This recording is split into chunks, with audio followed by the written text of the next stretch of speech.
de la sangre y hemocomponentes, ¿no? En los diferentes cuadros clínicos. O sea, en otras palabras, vamos a hablar lo que es la hemoterapia, terapia con componentes sanguíneos. ¿Ya? Muy bien. O sea, lo que nosotros vamos a hacer esta clase, realmente, ¿cuál es el objetivo? El objetivo es que ustedes conozcan eh, de qué manera se debe solicitar un hemocomponente para ser transfundido, ¿no? Entonces, vamos a dar a conocer acá de tres grandes principios. Ese es muy importante que lo conozcamos, ¿ya? De acuerdo a esos conocimientos, ya nosotros podríamos pedir cualquiera de los hemocomponentes, ¿ya? En eso se trata la clase de hoy día. Muy bien. Entonces, vamos a empezar. Todo lo que nosotros podemos preparar en el banco de sangre se necesita de lo que ustedes están viendo, de estas tres máquinas grandes, ¿no? Centrífugas refrigeradas, ¿no? De repente más de uno, necesitamos eso, ¿no? Hay centrífugas refrigeradas que pueden centrifugar 12, 18 bolsas al mismo tiempo, ¿no? Y lo que ustedes ven al centro es una máquina de aféresis, o también llamada separador celular. Nosotros ya hemos visto esta máquina cuando hemos hecho aféresis. Esta es una máquina, un separador de células de la marca Baxter, modelo Amicus, considerada como la mejor máquina en el mundo de plaquetaféresis. Ya eso hemos hablado con ustedes bastante. ¿Por qué será la mejor máquina en el mundo? Porque es la única máquina que saca plaquetas chicas, medianas y grandes. Todo el resto que existe en el mercado saca solamente plaquetas chicas y medianas, y las grandes no las saca. Por eso esta máquina es la mejor en el mundo. Y sabemos que las plaquetas grandes son aquellas plaquetas más jóvenes, entonces aquellos pacientes que lo reciban van a ser muy beneficiosos, ¿no? Porque van a ser jóvenes, mayor tiempo de duración en su cuerpo cuando reciben estas plaquetas entonces, ¿no? Muy bien. Entonces, lo que estamos viendo en la mano izquierda es todo lo que nosotros podemos ofrecer en el banco de sangre. Lo que estamos viendo en la mano derecha, que son derivados del plasma, eso no lo vamos a tratar porque eso son, digamos, medios, si se quiere, elaborados con máquinas inmensas, muy especiales, ¿no? Entonces podemos empezar de este lado, derivados del plasma, miren ustedes, concentrado de factor de coagulación, por ejemplo, todavía existe concentrado de factor 8, hay, pero miren ustedes, los concentrados de factor 8, hoy en día ya hay por ingeniería genética, y ya en los hospitales del Seguro Social y algunos otros hospitales ya lo están utilizando. O sea, lo que yo quiero que ustedes ya estén pensando, miren, todo lo que tenemos en banco de sangre se va a elaborar en el laboratorio. Y concentrado el factor 8 ya tenemos en el mercado preparado en el laboratorio por ingeniería genética. ¿Eso qué quiere decir? Que realmente estos ya no van a ser, digamos, no van a tener riesgo de contaminar con algunos agentes virales, nada, porque es elaborado en el laboratorio. Entonces, esa es la modernidad, digamos, lo que va a ocurrir en el banco de sangre. No, bueno, hay concentrado el complejo factor 9 también tenemos en el mercado, miren ustedes. Agentes oncóticos, por ejemplo, la albúmina, lógicamente, nosotros tenemos albúmina humana, nosotros hemos hablado cuando hicimos aféresis, dijimos pues que todos los procedimientos que corresponden a aféresis terapéutica, donde va a haber la posibilidad de sacar plasma y como reemplazo, la primera prioridad que debemos buscar, dijimos con albúmina, ¿no? Y dijimos que hay algunos casos donde fatalmente no va a ser posible poner reemplazo de albúmina. Va a ser digamos, en ese caso, posible poner plasma, pero yo digo fatalmente plasma, porque ya sabemos cómo es un producto biológico humano, hay la posibilidad de que hay ese riesgo de poder transmitir esas enfermedades virales, etcétera, etcétera, ¿no? Por ese famoso periodo de ventana, lo hemos dicho, ¿no? Pero este albúmina que ustedes están viendo ahí también es humano, pero para su procesamiento, para su elaboración, pasa por procesos térmicos elevados y prolongados, imagínense. Por lo tanto, pues, la albúmina va a ser poco probable que contamine a los pacientes, ¿no? Con hepatitis C, con HIV, etcétera. ¿Por qué? Como dijimos, ¿no? Para su procesamiento pasa por procesos térmicos elevados y prolongados. Ahí muchos virus, muchos gérmenes se van a inactivar, ¿no? O sea, todavía a pesar de ello, esta albúmina humana es buena para nosotros. Pero miren ustedes, la albúmina también ya existe preparado en el laboratorio por ingeniería genética. ¿Ah? Ya está, ya se elaboró, pero todavía no dan la autorización. Están en pleno proceso de evaluación, ¿no? Entonces, ya tenemos albúmina preparado por ingeniería genética.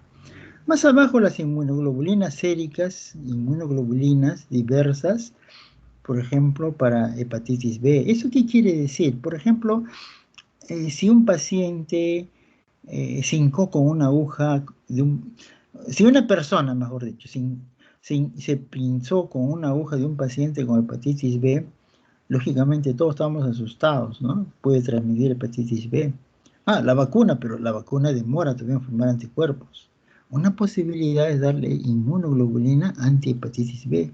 Y así sucesivamente, ¿no? Antivaricela zoster, inmunoglobulina anti-RH, ya, eso sí hay en el mercado, humana, inmunoglobulina antitetánica, que ustedes lo conocen y eso utilizamos, ¿cierto? Entonces, en este lado derecho, eso es lo que podemos hablar, ¿no? Todo lo más importante. Y vamos a pasar al lado izquierdo. Pero miren ustedes, todo lo que estamos viendo hoy día en esta clase, yo quiero que ustedes pongan su mente en lo siguiente. Todo lo que vamos a hablar hoy día, al final de este año, de este siglo XXI, ya no va a ser necesario utilizarlo.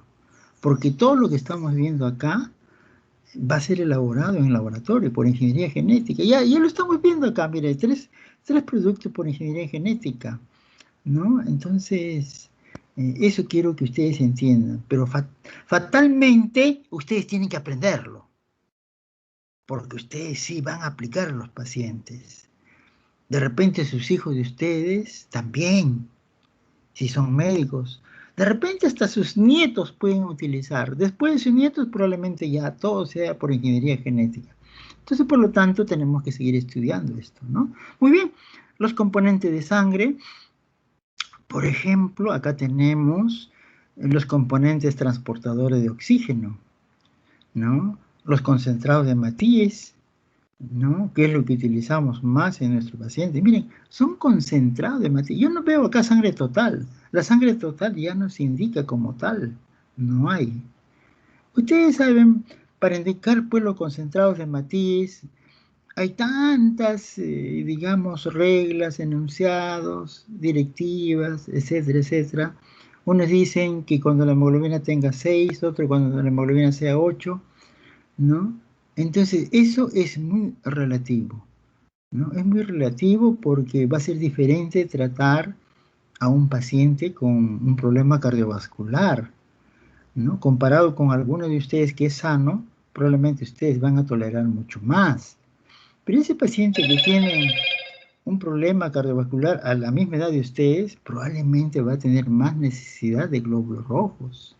Entonces, no necesariamente yo debo esperar que tenga la hemoglobina tal para yo transfundir. No, probablemente ellos tienen más necesidad.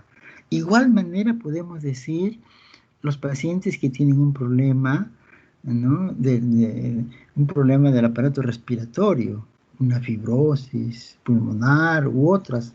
Entonces, fíjense, eso de hablar que tanto hemoglobina, ese es muy relativo. Tenemos que fijarnos qué tipo de paciente es el que estamos tratando, ¿ya? Concentrados en matillas. Nosotros, ustedes van a hacer una clase más adelante, no sé con quién, se va a hablar de la inmunomodulación. Si nosotros hablamos concentrado de Matías, ¿no? Más abajo dice concentrado de plaquetas, son los productos pues que son componentes celulares, ¿no? Todos los componentes celulares en la actualidad deberíamos utilizar leucorreducidos, todos, ¿no? Entonces, los glóbulos rojos leucorreducidos deberíamos poner mucha atención, igual que los concentrados de plaquetas o las plaquetas obtenidas por aféresis. Ya ellos tienen un poco de disminución de leucocitos. Entonces, eso es muy importante, tiene que ver mucho con la inmunomodulación.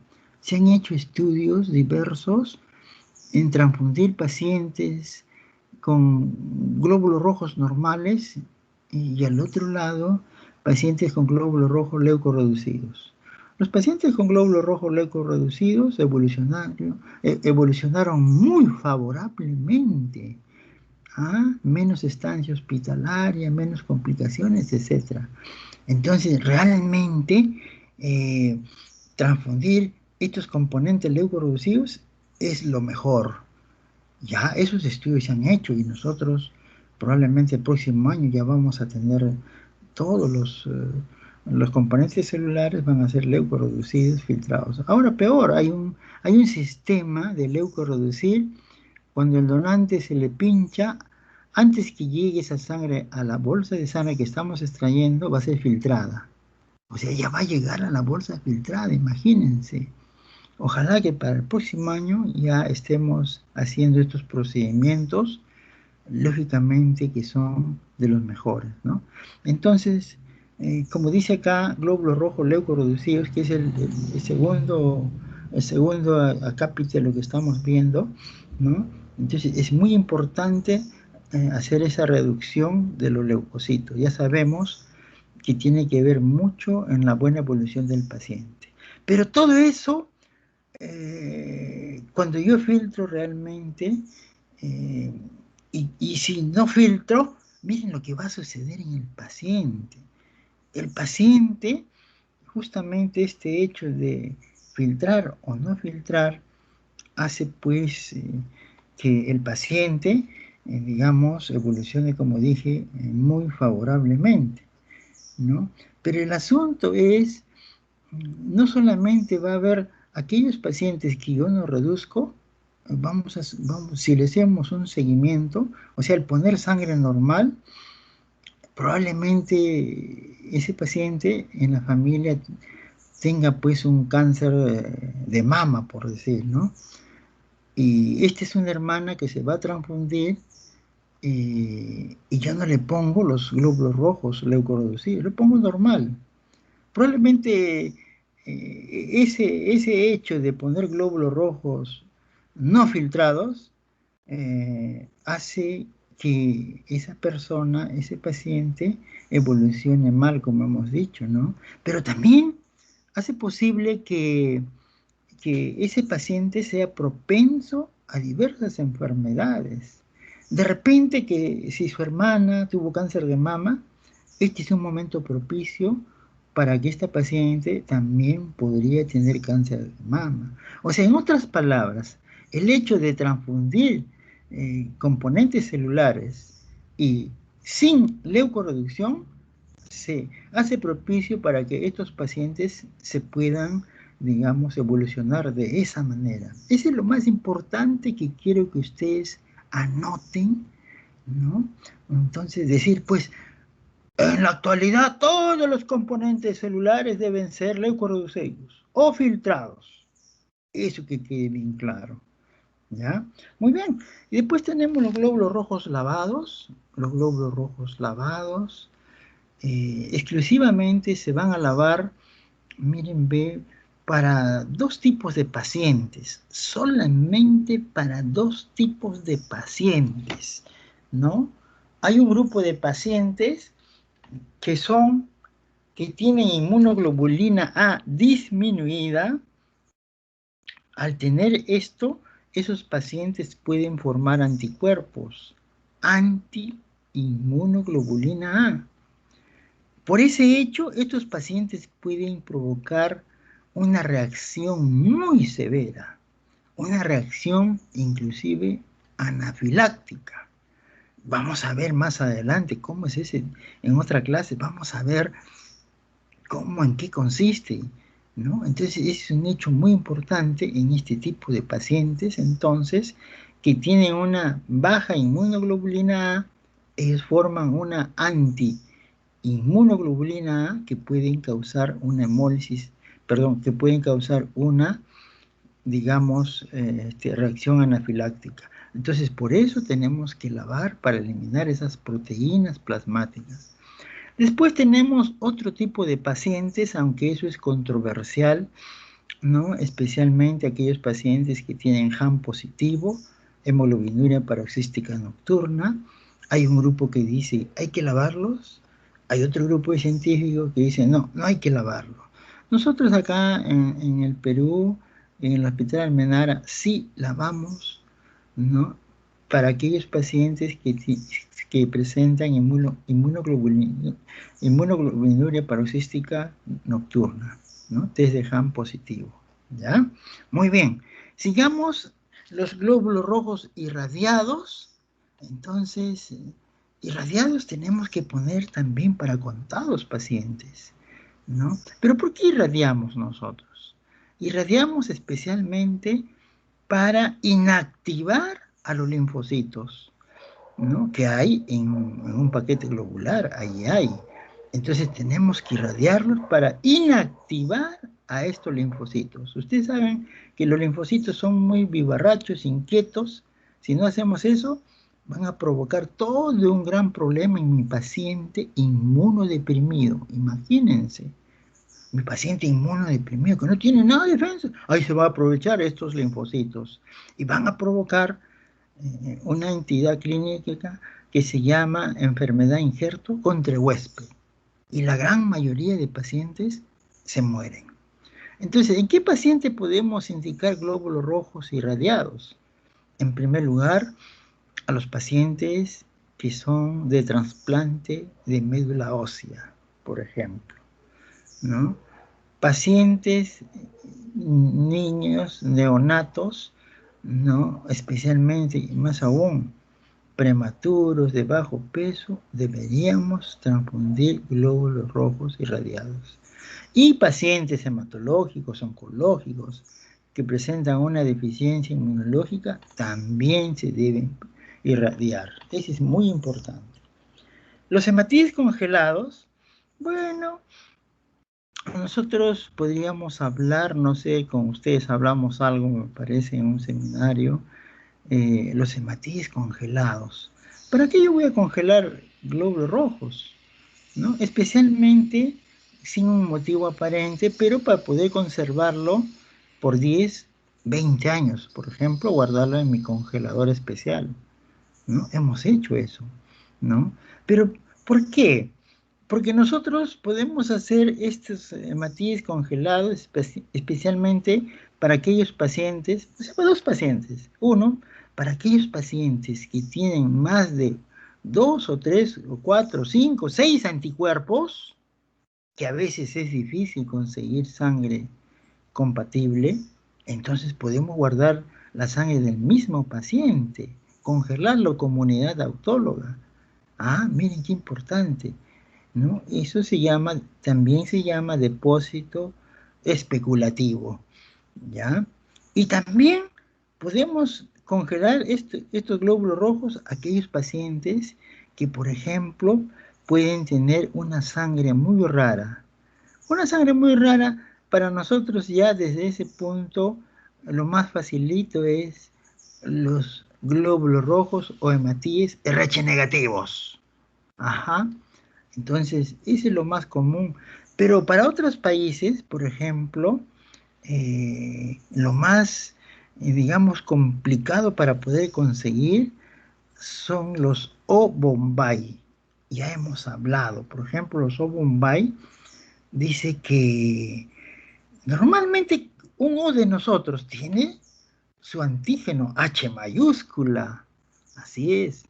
Estos O Bombay no tienen H mayúscula.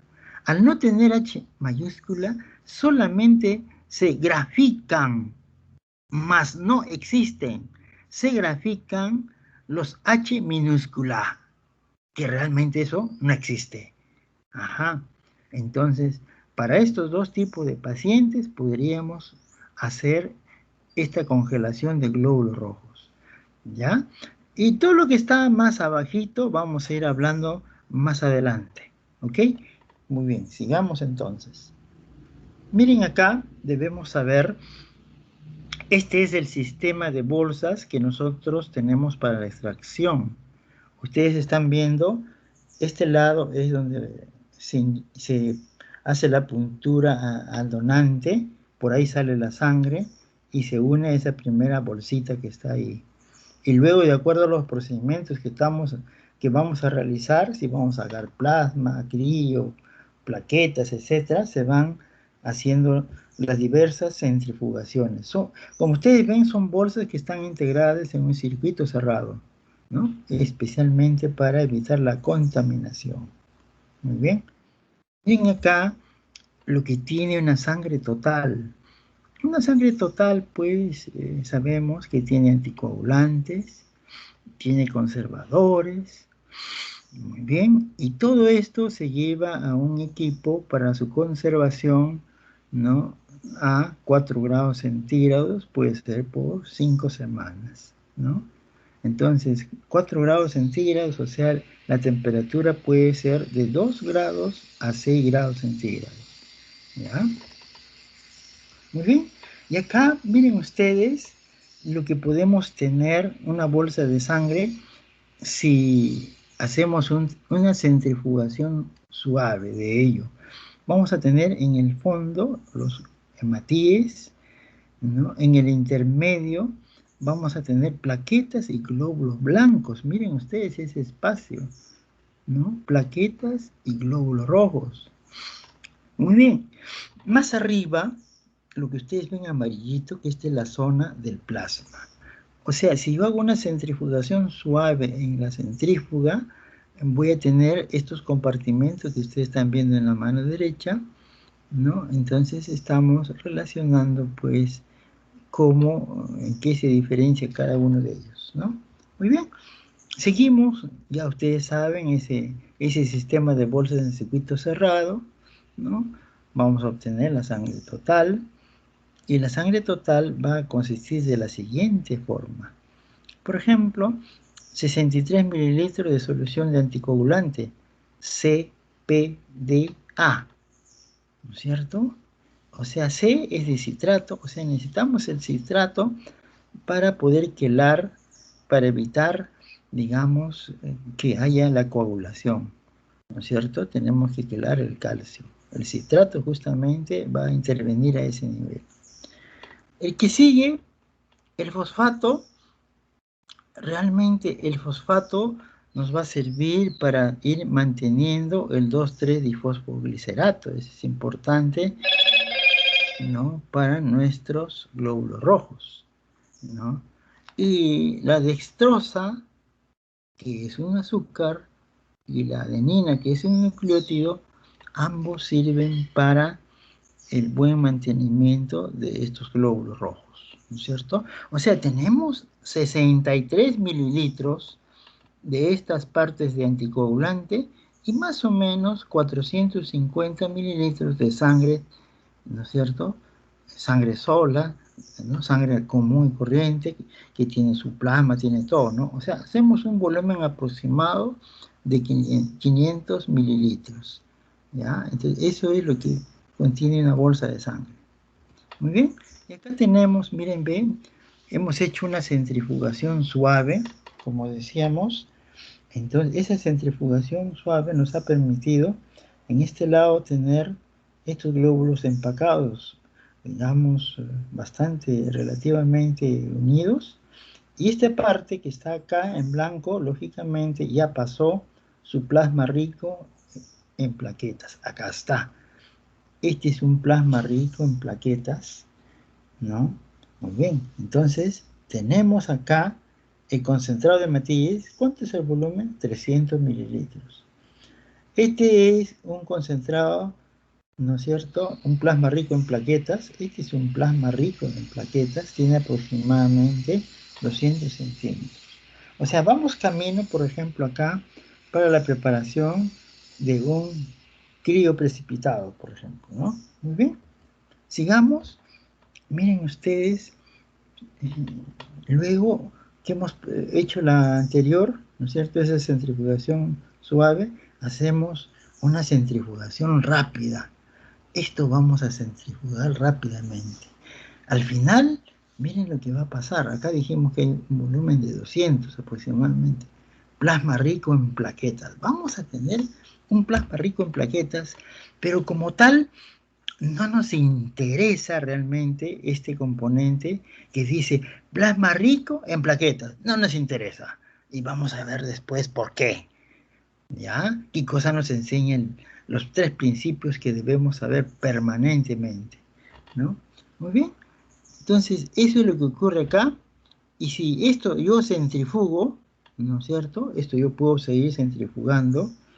Yo voy a tener, miren ustedes, más o menos una capita así muy tenue de células, ¿no? Vamos a tener este concentrado, al final, concentrado de plaquetas, ¿no? Luego de esa centrifugación que he obtenido, y este sobrenadante lo voy a pasar a otra bolsa. Esto será pues un plasma pobre en plaquetas, un plasma, un volumen aproximado de 150, y acá el concentrado de plaquetas será pues, ¿no?, de 50 centímetros cúbicos o 50 mililitros. Eso es lo que contiene, ¿no? Entonces, las plaquetas, si bien es cierto, lo podemos llevar a una conservación de 5 días, podemos llevar a una conservación de 5 días a 22 centígrados. O sea, a 24 grados centígrados, que es la temperatura ambiente, así se llama, ¿no? Todo lo que trabajamos, como dijimos en algún momento, donde están los equipos, trabajamos a temperatura ambiente. Muy bien, entonces ya tenemos el concentrado de plaquetas. Este plasma sobrenadante está acá. Entonces es un plasma pobre en plaquetas, ¿no? Si queremos lo podemos utilizar como plasma residual, y casi nosotros ya no utilizamos como el plasma residual, sino solamente como plasma fresco congelado, ¿ya? Y acá seguimos, miren ustedes, ese plasma pobre en plaquetas, lo que yo he obtenido finalmente, eso, si yo congelo dentro de las 6 horas, ya tengo un plasma fresco congelado. O lo puedo dejar simple y llanamente con un plasma residual. O mejor, puedo hacer el crío precipitado. Entonces, para hacer el crío precipitado es bastante sencillo. Bueno, acá el plasma fresco congelado que ustedes conocen, separado dentro de las 6 horas después de extracción. Los factores de coagulación, en este caso, miren, ve, vamos a tener en su totalidad, vamos a tener ahí, ¿no es cierto?, todos los factores de coagulación. Este componente se puede conservar hasta 12 meses, ¿no?, a una temperatura de menos 30 grados centígrados, ¿no? Muy bien. Y miren ustedes acá, ese plasma que ha quedado, ¿no es cierto? Yo lo voy a congelar a menos 70 grados, como dice acá, ¿no es cierto? Lo congelo y luego al día siguiente se va a descongelar a 4 grados centígrados.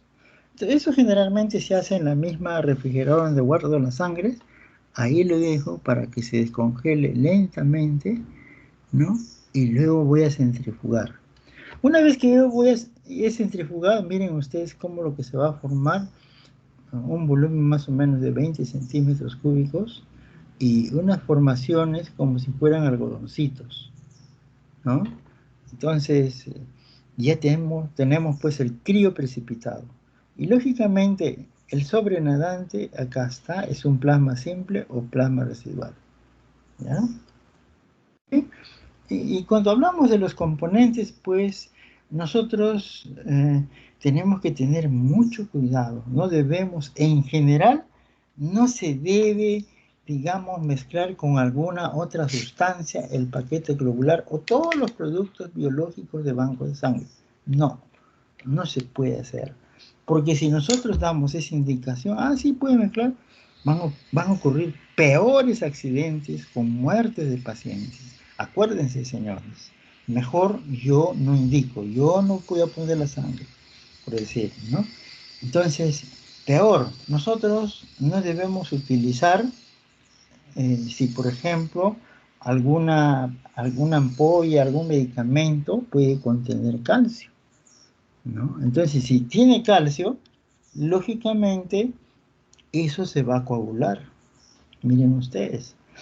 Cosas sencillas, ¿ah? O tampoco se debe utilizar la glucosa. La glucosa, porque yo la glucosa le voy a poner a esta bolsita y me va a formar grumos. Tampoco es ideal, no debemos ponerlo. Solamente podemos mezclar con solución salina fisiológica. Y lógicamente, como dice acá, hematíes en solución salina. Muy bien.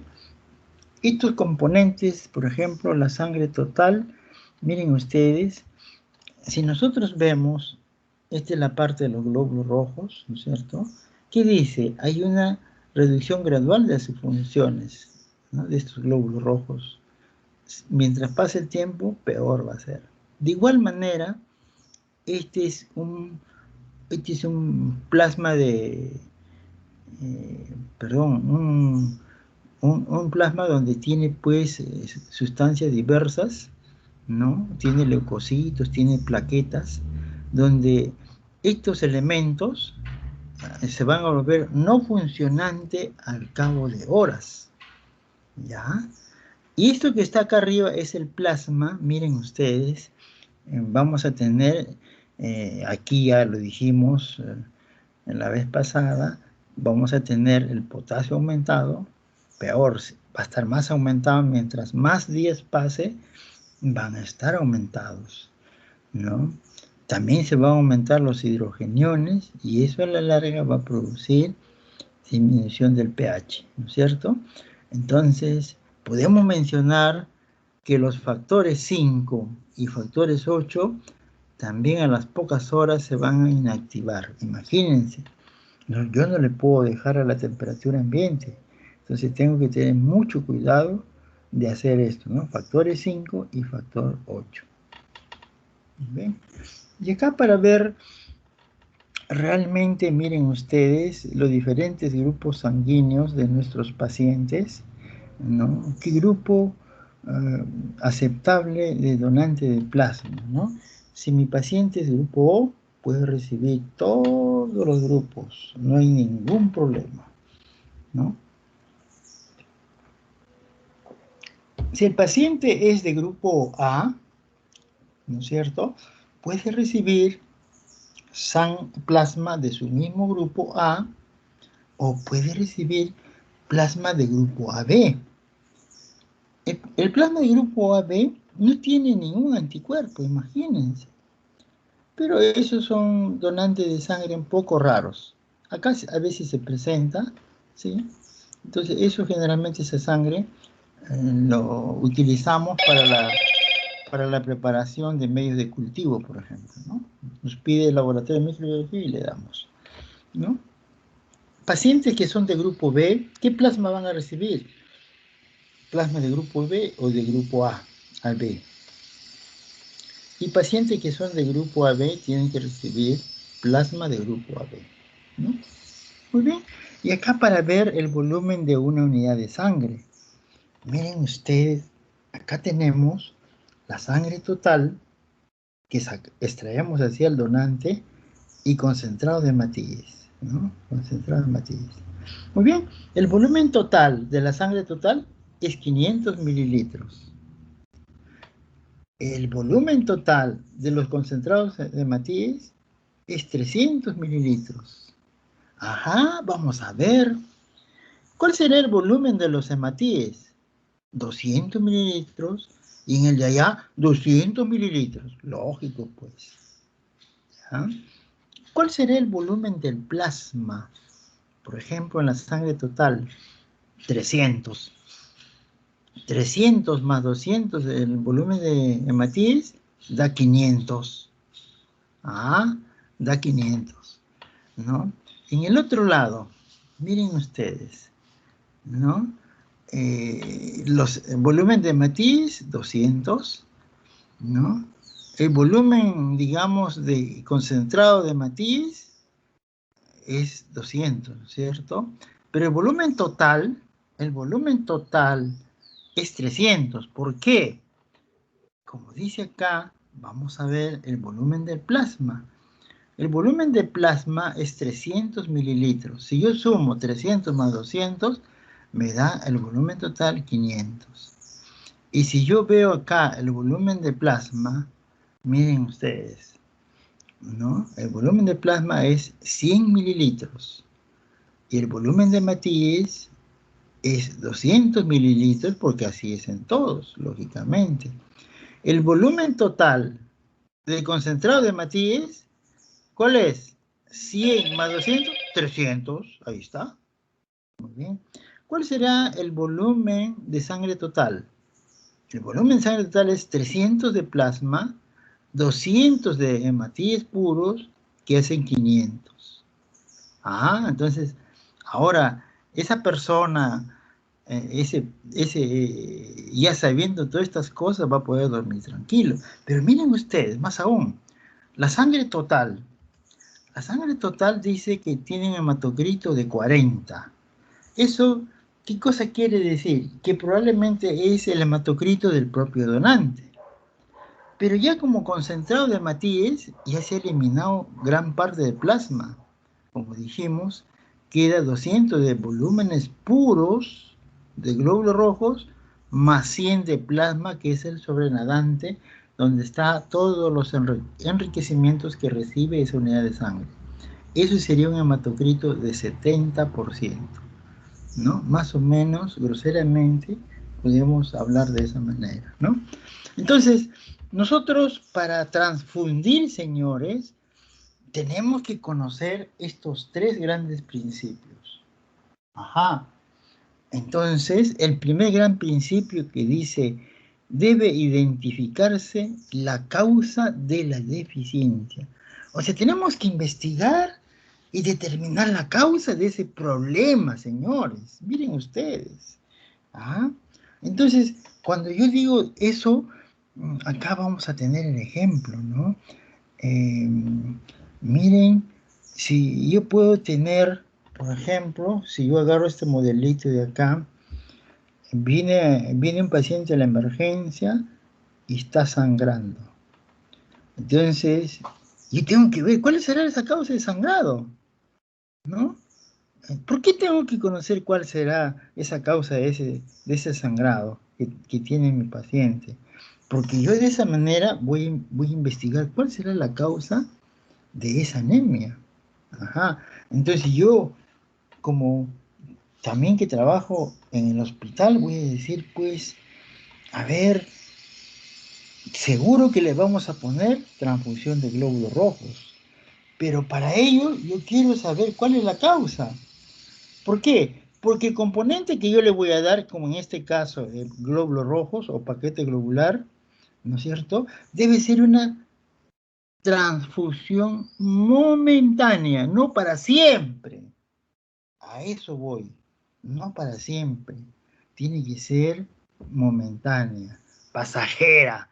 Todo el tiempo no se va a transfundir. Ya sabemos los grandes problemas por ese famoso periodo de ventana. ¿Ya? Entonces, eso es muy importante. Como en este caso, ya estoy sabiendo la causa, ¿no?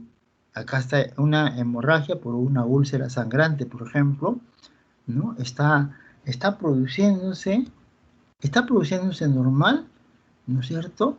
Pero se está, digamos, perdiendo una buena cantidad. Miren, ven el chorro grande. Por eso que estos niveles no está similar acá normal.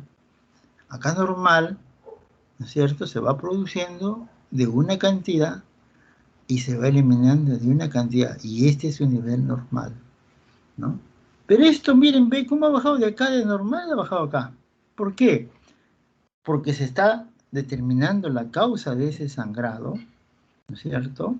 Y de acuerdo a eso ya tengo que tratar, ¿no? O en este otro caso, miren, ve, en este otro caso dice, miren este cañito de producción, finito, muy poquito, la pérdida, miren, ve, la pérdida dice que es normal. El problema acá es la producción disminuida, como por ejemplo puede ser una aplasia medular, ¿no es cierto? Podría ser, ¿no? Un buen ejemplo. Pero miren acá, bajamos a esto. Tenemos un nivel igualito, ¿no? Entonces, pero hay pérdidas y también, ¿no es cierto? Hay producción. Pero todo ello estamos en un buen nivel. No hay déficit.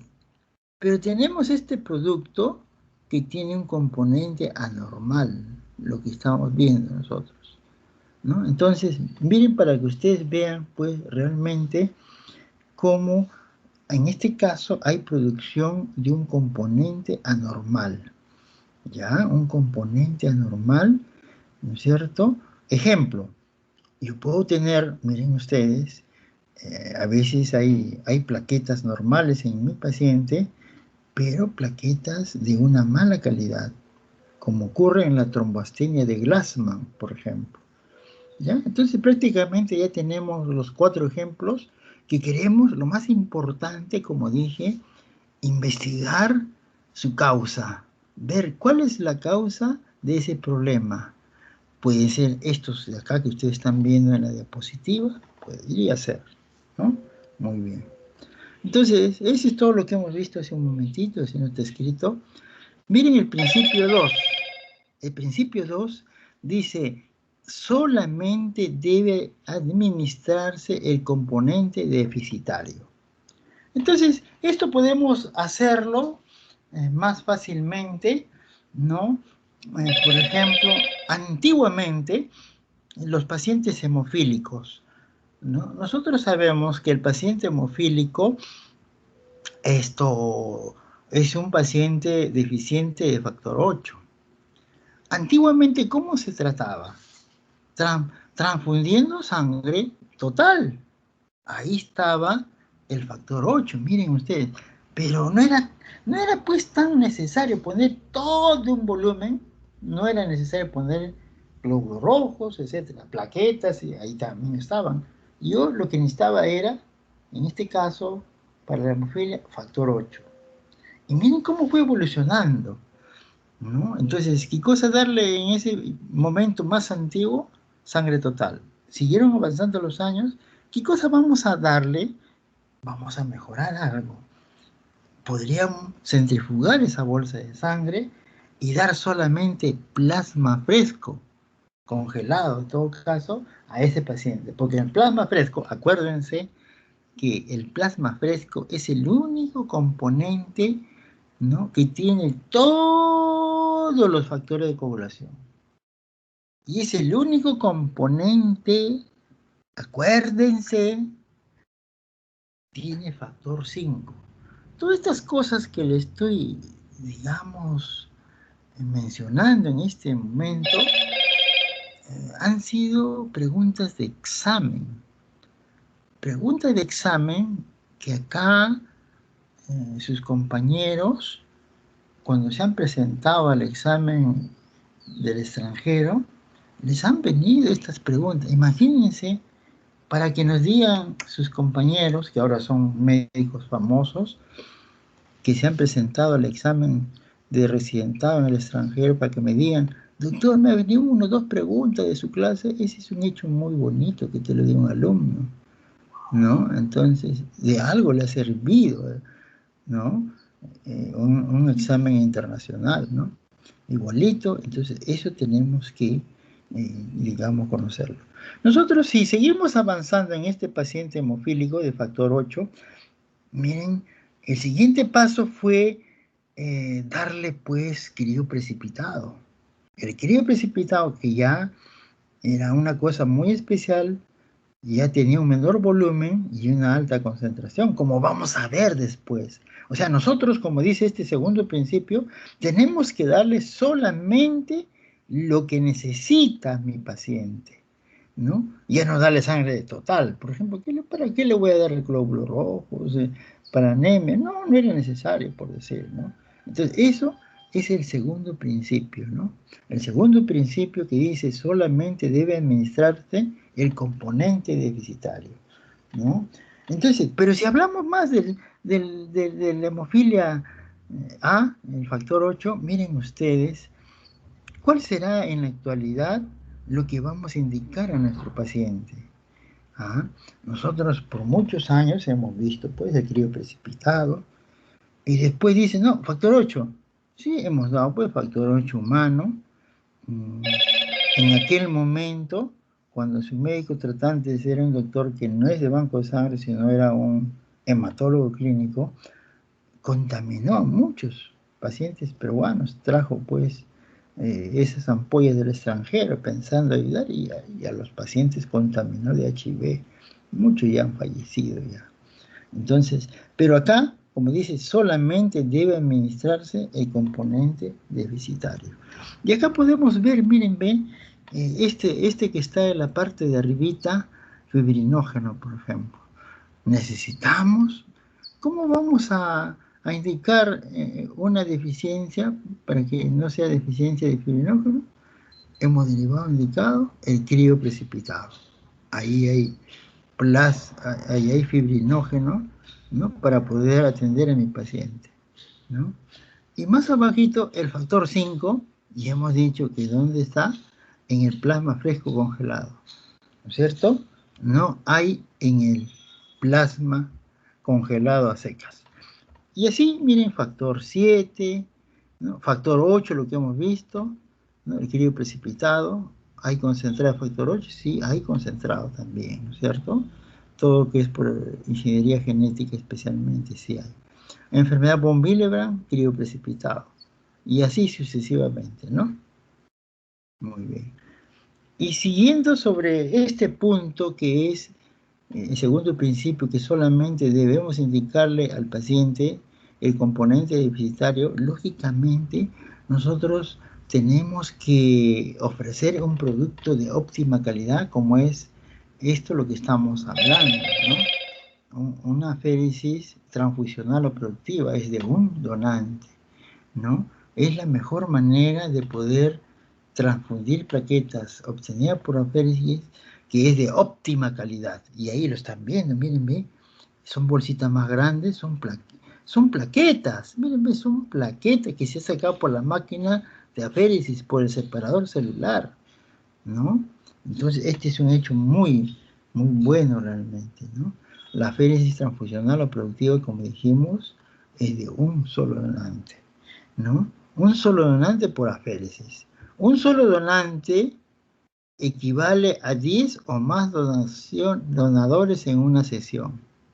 Así es, ¿no? Mediante la aféresis, un solo donante, una sola posibilidad de contaminar, una sola posibilidad, ¿no es cierto?, de poder indicar pues todos estos productos, ¿no? Y miren acá nuevamente las aféresis transfusionales o productivas. Acá tenemos, vamos a imaginar, estas gotitas son bolsas de sangre, acá hay 10 gotitas.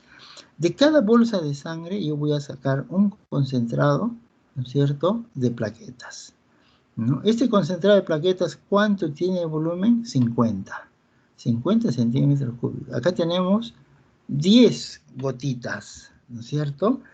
Y de cada gotita, que es una bolsa de sangre, se ha sacado 50 centímetros cúbicos de plaquetas. Muy bien. Yo al final, si yo tengo pues acá, ¿no?, un concentrado, 2, 3, 5, 10 concentrados de plaquetas, y cada concentrado tiene 50 mililitros, entonces yo diré que acá juntando todas las plaquetas, voy a tener un pool de plaquetas de 500 centímetros cúbicos, ¿no? Eso es lo que quería decir, ¿no? Pero si yo comparo, miren ustedes, con aféresis, la donación de aféresis, solamente es de 200. Ajá, miren, de 200. Y acá, de 500. Entonces, ¿qué cosa dice este segundo principio? Este segundo principio dice que solamente debe administrarse el componente deficitario. Entonces, yo puedo decir, solamente puede, digamos, indicarse el componente deficitario. ¿Y cuál será ese componente deficitario? Será un componente que tenga, digamos, la máxima concentración en un menor volumen. Entonces acá, ¿cuál tiene el menor volumen? Las plaquetas obtenidas por aféresis, ¿no? Entonces, ese es de óptima calidad. Y eso es lo que debemos indicar a nuestros pacientes, ¿ya? Toda la vida, si es que lo necesitaran.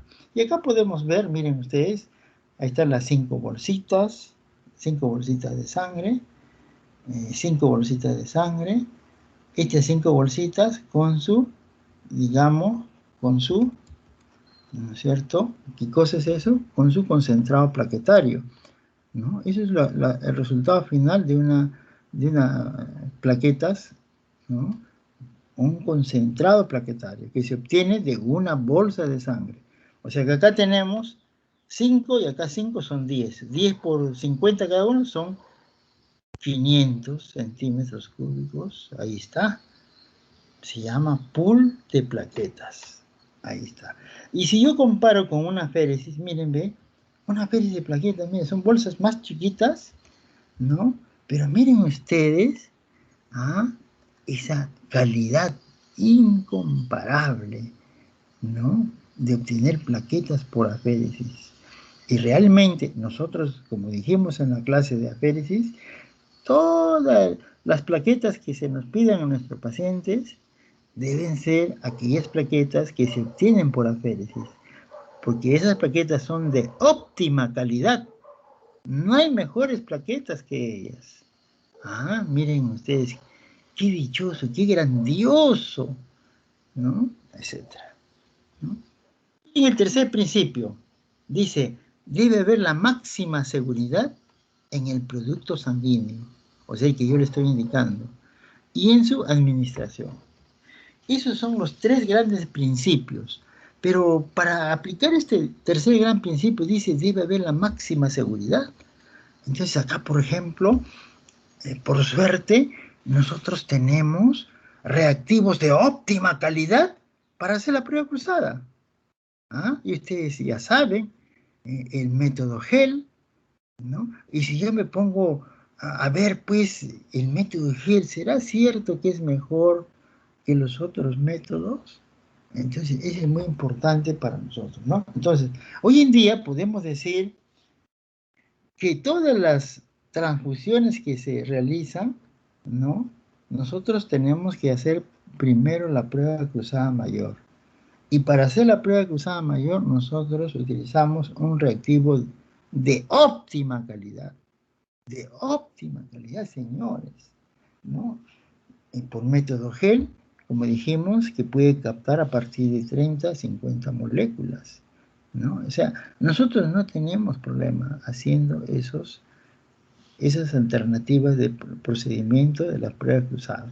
Podemos hacer por otros, ¿no?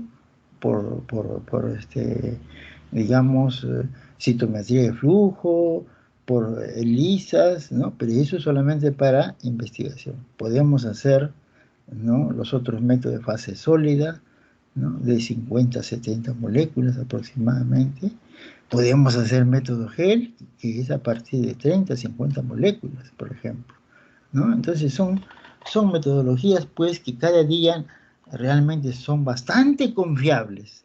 Casi no tenemos problemas explicando este tercer principio. Dice, debe haber la máxima seguridad en el producto sanguíneo y en su administración. La máxima seguridad de hacer estas pruebas cruzadas mediante esos reactivos, excelente. No hay nada que perder. Pero también evitar la transmisión de infecciones. Ya sabemos, las infecciones bacterianas, ¿no? Empleando una buena técnica de antisepsia, el circuito cerrado, la conservación adecuada, etcétera, etcétera, etcétera, ¿no? O podemos también tener alguna transmisión de infecciones por virus, como puede ocurrir, ¿no es cierto? Como puede ocurrir cuando yo, pues, eh, tengo que ir a la donación de sangre, tendré que hacer una buena selección del donante, ¿no? Y eso es lo que estamos haciendo nosotros en los 6 puntos de colecta de nuestro hospital, una buena selección del donante para así obtener un donante, ¿no es cierto?, voluntario de sangre con óptimas condiciones, ¿no? Y también, acá la parte médica, un estudio inmunoserológico, especialmente ELISA ya quedó un poco atrás, que ahora es quimioluminiscencia, ¿no? Entonces, todas estas cositas, pues, para explicar el tercer gran principio. Pero vamos a seguir con este tercer gran principio, miren ustedes. ¿Qué no decir de los marcadores en una fase muy, muy temprana? ¿No es cierto? Lo que ocurre, ¿no? Acá tenemos, miren ustedes, este rojito, esta línea rojita, por ejemplo, se ve ahí reactivos de primera, de segunda, de tercera generación, ¿no? ¿Cuánto tiempo tiene que pasar? Miren, acá lo estamos viendo, 30 días, casi 45 días, o acá como 65 días, ¿no? Entonces, ese periodo de ventana cuando yo tengo el HIV, ¿no? Pero del HIV, miren ustedes lo que puede ocurrir también. Este moradito que ustedes ven acá, este moradito es para, digamos, hacer la prueba del HIV P24, o sea, el antígeno del HIV. Y como ustedes lo están viendo, miren, ve, es una curva chiquita y fugaz, desaparece. Ah, normalmente así, ¿no? Pero esto que hemos analizado, que está en rojito, son los anticuerpos, ¿no es cierto? Acá está anticuerpo. Lógicamente eso va a permanecer. Estamos acá, todavía falta. ¿Qué cosa habrán descubierto? No lo sabemos, ¿no? Pero miren, acá tenemos otra curvita, que es curva blanca. Miren ustedes, ¿cuánto será el periodo de ventana? De aquí a acá, miren, de acá una infección originaria ha tenido que pasar 11 días donde recién sale positivo la prueba NAT. Ah, miren ustedes. Entonces, lo que nosotros dijimos en clase la vez pasada, todo este espacio antes no se podía determinar nada, ¿no? Por eso se llamó también un periodo de eclipse, un periodo que todavía estamos en duda de qué será, ¿no? Así era la intención. Entonces, esta diapositiva sirve pues para ver, ¿no?, ese famoso periodo de ventana que tanto hemos hablado y que ustedes también tienen que solicitar a sus pacientes cuando realmente sea de suma urgencia. Cuando el paciente ya no hay nada que hacer, si yo no hago esto, probablemente mi paciente se me muere. ¿Ah? Entonces, eso tengo que pensar, ¿ya? Muy bien. Y miren ustedes acá lo que hemos dicho, lo que hemos visto ya lógicamente, ¿no? Por NAT, 11 días de periodo de ventana, por el antígeno P24, 16 días, y por el anticuerpo glorioso de hace muchos años, 22 días, ¿no? Y también podemos hablar, miren, de hepatitis C. Miren, de hepatitis C, como hemos dicho, el otro gran problema que a nadie le interesa, señores. Eso es lo peor. A nadie le interesa.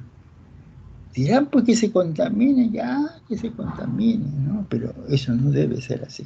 Entonces, miren ustedes acá, para ver lo que originariamente se realizaban, las pruebas, ¿no?, para detectar los anticuerpos de hepatitis C, ¿no? Acá tenemos de primera generación, lo de segunda generación y lo de tercera generación en los años 70, ¿no? Pero yo lo que quiero que ustedes observen, miren ustedes, este ventanón tan grande, ¿no? Como 70 días o más. O sea, yo tendría que esperar, si un donante hoy día se ha contaminado, estos días siguientes, hasta el año 69, por decir, hasta el día 69, ¿no? Pueden estar negativos en su prueba, pero pueden contaminar. Pueden contaminar. Porque esto se va a detectar más adelante, a partir de los días 70, por ejemplo, ¿no? Ese es por un lado. Pero por otro lado, miren ustedes, NAT para hepatitis C, todo lo que podríamos hacer, ¿no? Podemos hacer, ¿no es cierto?, para detectar estos antígenos de hepatitis C mediante las pruebas NAT, que lógicamente ustedes saben que las pruebas NAT son relativamente costosas, ¿no? Muy bien. Y miren ustedes la conversión de la hepatitis C, lógicamente es 14 días, ¿no es cierto? Del HIV, 11 días y así sucesivamente. Miren acá, ustedes saben estas abreviaturas NAT, ¿qué quiere decir? Testing, amplificación de ácidos nucleicos, ¿no? Entonces, antes del NAT, ¿cómo eran los bancos de sangre? Por ejemplo, del HIV. Del HIV dice, en la prevalencia general había uno cada 250 donantes, por decir. Pero esa prevalencia en los donantes, miren ustedes, por ejemplo, uno cada 20.000. Ajá, miren ustedes. Y por riesgo de transfusión, por ejemplo, del HIV, uno cada 675.000. O sea, realmente todo era muy difícil, muy problemático, ¿no? Muy bien, sigamos. Y miren acá, después del NAT. ¿Qué pasó después del NAT?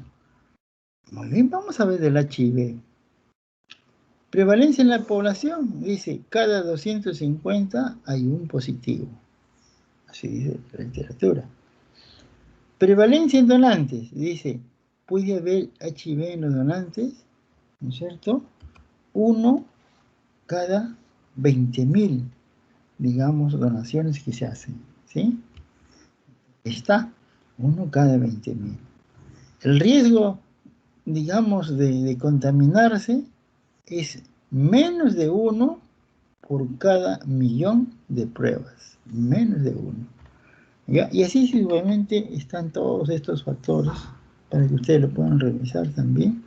Y miren acá, todo lo que es banco de sangre, pues, miren, cada día banco de sangre, aparte de ser un área crítica, ¿no? Es un servicio que no se le puede negar nada, porque es un área crítica. ¿Ah? Entonces tenemos que poner todo el apoyo. Y acá vemos esta diapositiva, ¿no? Si acá tenemos 1985, test para el HIV, ahí comenzó a salir, y ahí va aumentando las cosas. Y así todo lo que ustedes ven, ¿no? HTLV, etcétera. Entonces, miren acá, por ejemplo, no. Para ver acá, por ejemplo, hepatitis C, el inicio, acá HTLV, también el inicio, acá el HIV, ¿no? Hepatitis C, etcétera, ¿no? ¿Cómo empezaron? Acá salen las guías de la FDA, el P24, que quiere decir, esa es la prueba, ¿no? Hepatitis C, etcétera, ¿no? Entonces, todos ellos, entonces cada día, pues, estos costaban más caro, y así es banco de sangre. Van apareciendo nuevas cosas, nos indican hay que hacerlo, ¿ve? Porque se han detectado, hay peligro, riesgo, ¿no? Ese es uno. Otro, para, digamos, hablar sobre este tercer gran principio, evitar la sobrecarga de líquidos. O sea, en los niñitos y en los ancianos, ¿no es cierto? Esos cuadros de representación de edema de miembros inferiores, ¿no es cierto? Tenemos que evitarlo. Evitando esa carga de esos líquidos, ¿no? Muy bien. Y los componentes de la sana que ya lo hemos visto ustedes, ¿no? Y acá, miren ustedes para ver el plasma fresco, aparte de lo que ya hemos visto, lo más importante, lógicamente, que tiene 90% de agua, 7 a 8% de proteínas, o sea, albúminas, globulinas y factores de coagulación, lógico. Tiene 2% de carbohidratos. Miren ustedes acá un porcentaje pequeño, eh, especialmente relacionado a productos de desgaste metabólico, cristaloides, hormonas y vitaminas, ¿no? Entonces hay ese pequeño grupo, ¿no?, que producen, pero tienen un desgaste metabólico. Además contiene elementos solubles del sistema de coagulación, tiene sistemas fibrinolíticos y tiene inhibidores NAT como la antitrombina 3, ¿no? Y las indicaciones del plasma fresco, realmente pacientes con déficit de múltiples factores de coagulación, una buena posibilidad. Paciente con déficit congénito de factores, especialmente del factor 5, señores. Nosotros dijimos que el plasma fresco es el único componente que tiene factor 5. Casos que se desconoce la deficiencia y hay sangramiento, también podemos indicar todos los cuadros de C y D, pero ojo, si acá dice C y D, primero tenemos que tratar la causa del C y D, ¿no? Porque a medias lo podemos tratar acá y el paciente puede seguir sangrando. Entonces tenemos que ver esa situación, ¿no? Pacientes acá sometidos a repetidas plasmaféresis, de igual manera. Miren ustedes la púrpura trombocitopénica trombótica, es muy importante, y transfusiones masivas, que vamos a tener en una clase más adelante. Dosis de administración, acá está, por ejemplo, déficit factor 5, 10 mililitros por kilo, puede ser cada 2 horas. Déficit factor 9, 5 mililitros por kilo cada 24 horas. Déficit moderado de factores, el 2, el 7, el 9, el 10. Un plasma fresco congelado que equivale a 200 mililitros cada paciente diferente, ¿no es cierto? Y miren acá, todos estos déficits de factores de coagulación podemos indicar una unidad de plasma fresco congelado, 200 mililitros, que pueden ser cada 24 horas. Déficit de factor 13, solamente es necesaria una unidad de plasma fresco congelado, o sea, 200 mililitros cada semana, ¿sí? Bueno, acá contraindicaciones y precauciones para no usar ese plasma fresco. No se debe usar para expandir volumen sanguíneo por riesgo de enfermedades transmisibles, como ya hemos visto. Usar la otra alternativa de albúmina y otros. Tenemos que no usar para administrar proteínas en pacientes con deficiencias nutricionales, ¿no? No podemos hacer eso, ¿no? Como profiláctico postoperatorio en una cirugía cardiovascular o transfusión masiva, bueno, no usar en esos casos porque no es tan necesario. No usar, ya no, acá solamente 3 casos, ¿no? Muy bien, pero ¿por qué no usar? Se pueden presentar reacciones alérgicas tipo anafilaxia, ¿no? Y el otro problema es el riesgo de enfermedades transmisibles, ¿no? El plasma simple ya no utilizamos, eso la mayoría lo eliminamos, ¿no? No utilizamos eso. El crío precipitado, sí, es el factor antihemofílico. Sabemos que tiene una proteína de alto peso molecular que precipitan por el frío, que es el precipitado blanco, ¿no? Entonces acá tenemos factor 8, con actividad procoagulante, factor 8, ¿no?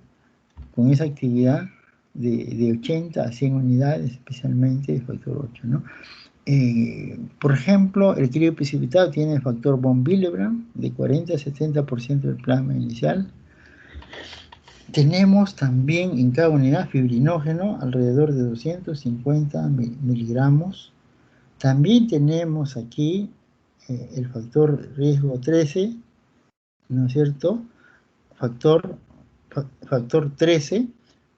Eso vamos a encontrar en el crío precipitado, lógicamente. Un 20 al 30% del plasma inicial vamos a tener en el crío precipitado. Y miren acá un producto nuevo, la fibronectina, que también lo vamos a tener en el crioprecipitado.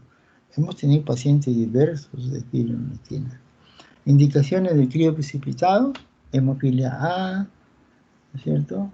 Enfermedad de von Willebrand, hipo y disfibrinogenias, CID, tratar la causa. Entonces, y también, miren ustedes, hay una cosa muy importante. Si bien es cierto, para tratar estas indicaciones de distintos pacientes, hipodifrinogenias, CID, pero muy importante, como dijimos anteriormente, tratar la causa. Pero también para la depuración por el sistema mononuclear fagocítico, ¿no? Especialmente, ¿no?, utilizando esos productos que se llaman fibronectina. Se ha hecho varias evaluaciones y es cierto que se produce, ¿no?, un mejor cuadro de esos pacientes bastante comprometidos, ¿no? Bueno, y acá una formulita para encontrar qué cantidad de crioprecipitado voy a dar a mi paciente, ¿no? ¿Qué unidades voy a requerir? Y dice una fórmula, ¿no? Este BP es el peso, ¿no?, lo que hacemos acá, ¿no es cierto? Esta persona tiene 70 kilos, un hematocrito de 40. El volumen plasmático será pues 40 por 70, ¿no es cierto? Así es, ¿no? Haces esa operación, te sale 2.800 mililitros, ¿no? Pero finalmente, ¿no es cierto?, me va a salir 1.400 unidades que yo debo requerir de este factor 8, ¿no? Puedo, digamos, indicar 20 unidades por kilo cada 12 horas, etcétera, ¿no? Entonces, el fibrinógeno, factor 13, el crioprecipitado que está en la bolsa, 10 kilogramos cada 2 semanas, ¿no? Eso es lo que nos indica.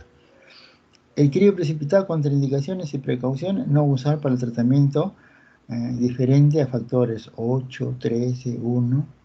En lo posible, ABO compatible, ¿no? Tenemos que saber que hay un riesgo de enfermedades transmisibles.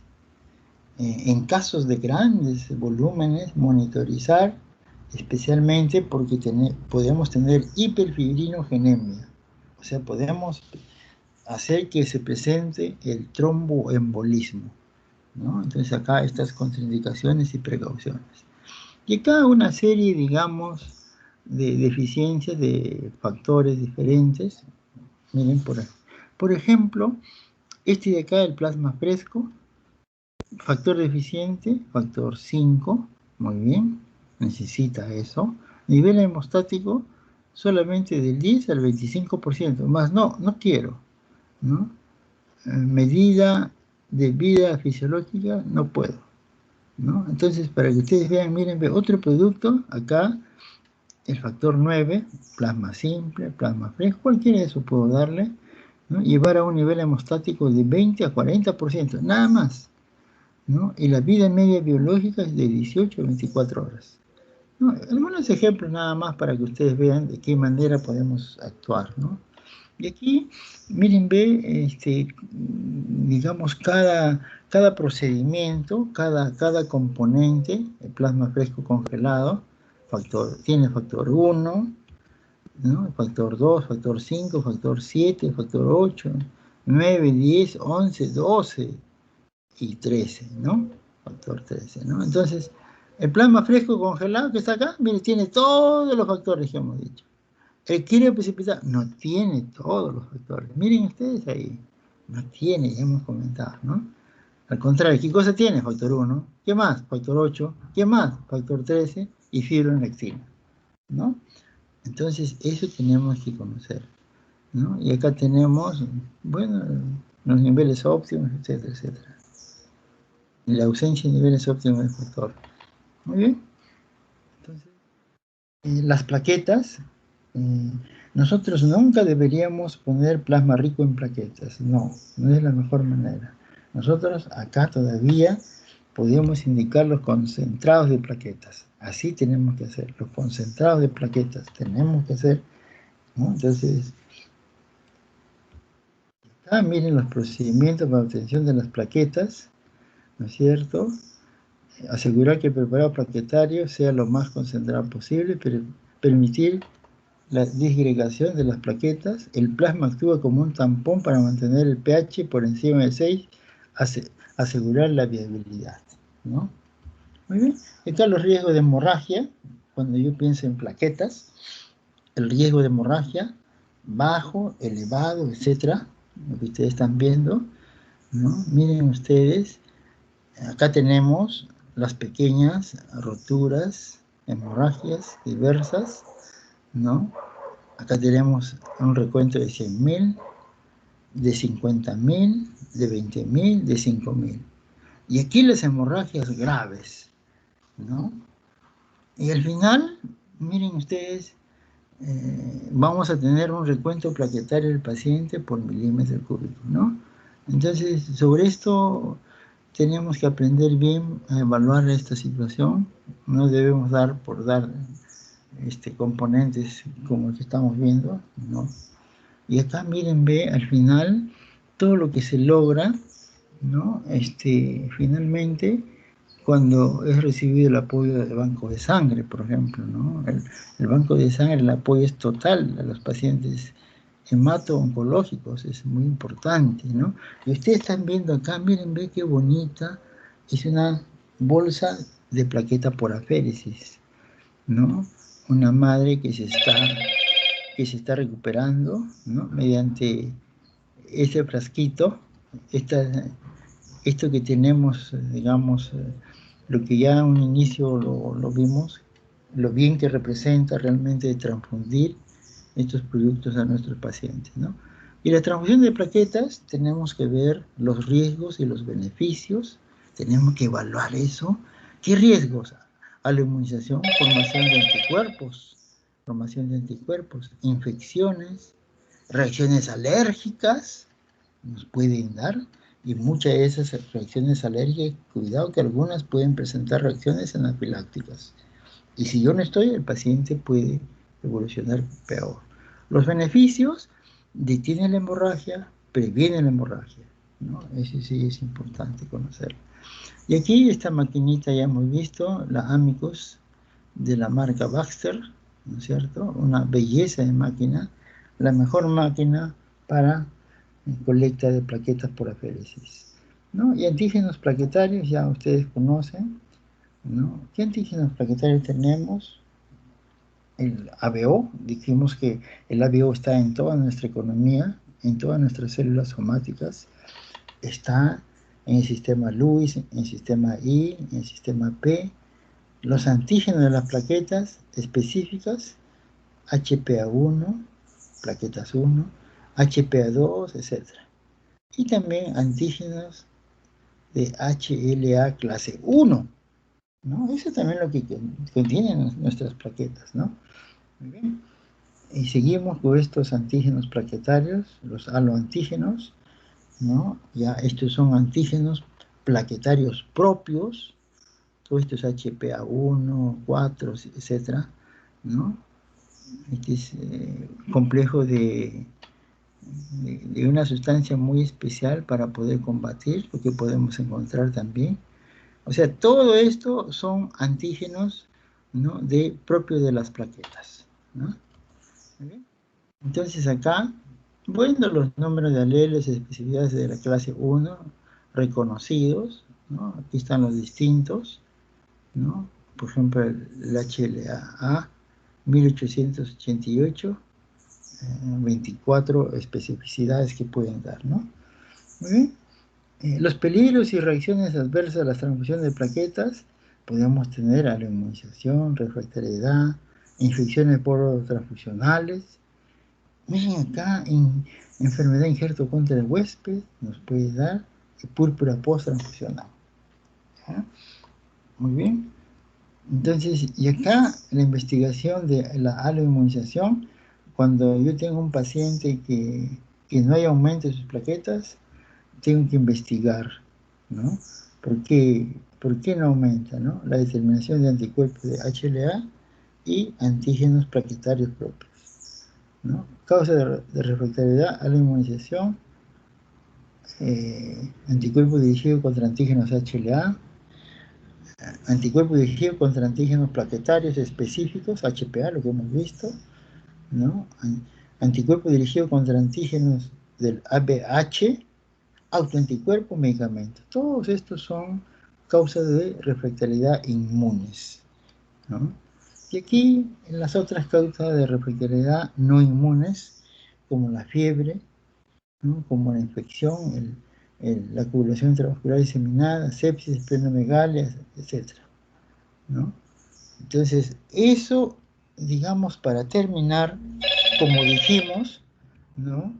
Como dijimos, nosotros ya sabemos de un beneficio comprobado, pero también tenemos un riesgo potencial conocido, ¿no? Tenemos ese riesgo potencial conocido, lo que hemos visto, lo que hemos visto el periodo de ventana, etcétera. Pero miren los factores de coagulación por ingeniería genética en nueva modalidad de investigación para el futuro de hemoterapia, ya lo tenemos.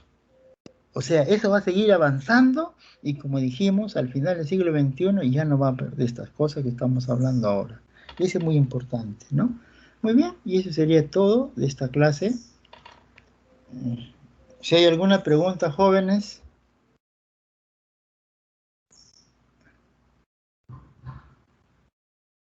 Delegado, ¿alguna pregunta? Muchachos, ¿alguna pregunta? Delegado, miren ustedes, esta clase casi hemos hecho 2 horas. La otra clase va a ser como 2 horas también. Yo prefiero hacerlo en otro momento, puede ser mañana, por ejemplo, para no cansarles a ustedes. ¿Ah? Delegado, yo quiero advertirle, las últimas clases, que es de hemovigilancia, me han puesto como si fuera una clase. Eso de hemovigilancia va a ser en 3 clases, cada 3 horas, mejor dicho. ¿Ya? Vamos a hablar uno de hemovigilancias, así en términos generales. Vamos a hablar, digamos, problemas agudos y problemas crónicos. O sea, son 3 clases grandes que vamos a hacer. Y ahí me han puesto solamente 1 hora, como decir, ¿ya? Entonces, tenemos que hacer fatalmente. Yo ahorita me siento muy cansado, muy cansado. Ahorita ya no podría hacer más clases. ¿Ya? Entonces, ustedes me dicen cuándo lo hacemos la otra, puede ser mañana, a la hora que ustedes me digan. ¿Ya? Delegado, conversen bien y nos comunicamos. Está bien, doctor. Aviso, ¿Ya? para mañana. Nos quedamos ahí, ¿ya? Ok, Ya, hijo, nos quedamos ahí todos, ¿ya? Cuídense, ¿ya? ok, Muy muy bien, bueno. ya, chao, chao.